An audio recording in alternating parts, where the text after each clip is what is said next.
بسم اللہ الرحمن الرحیم۔ السلام علیکم۔ ایک دفعہ کا ذکر ہے کہ ایک بادشاہ کو 2 باز تحفے میں ملے۔ اس نے اتنے خوبصورت پرندے کبھی نہیں دیکھے تھے۔ بادشاہ نے دونوں پرندے اپنے ملازم کو دیے کہ وہ ان کی تربیت کرے۔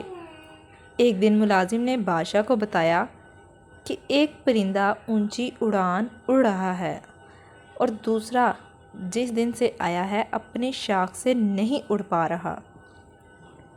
بادشاہ نے مملکت کے تمام معالجوں اور جادوگروں کو طلب کر لیا، لیکن کوئی اس باز کو نہ اڑا سکا۔ بادشاہ نے اپنے مشیروں کے سامنے یہ مسئلہ رکھا۔ گھنٹے دن اور دن مہینوں میں ڈل گئے لیکن باز نہ اڑ سکا۔ بادشاہ نے کسی ایسے شخص کو بلانے کا فیصلہ کیا جو قدرت سے گہری دلچسپی رکھتا ہو۔ بادشاہ نے اپنے مشیروں کو حکم دیا کہ کسی ایسے شخص کو ڈھونڈ کر لائے جو برسوں جنگلات میں گزار چکا ہو۔ اگلے دن بادشاہ باز کو محل کے باغوں میں اڑتے ہوئے دیکھ کر حیران رہ گیا۔ بادشاہ نے اس شخص کو طلب کیا جس نے باز کو اڑایا تھا۔ اس شخص کو بادشاہ کے سامنے پیش کیا گیا۔ بادشاہ نے پوچھا، تم نے باز کو کیسے اڑایا؟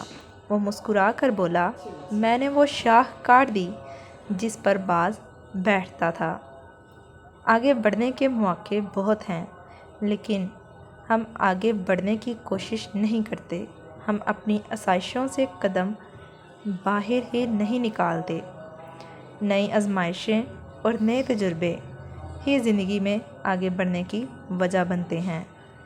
آزمائشوں کا مقابلہ کریں، یہی کامیابی کا واحد راستہ ہے۔ ویڈیو اچھی لگے تو ویڈیو کو لائک اور چینل کو سبسکرائب کرنا مت بھولیے۔ شکریہ۔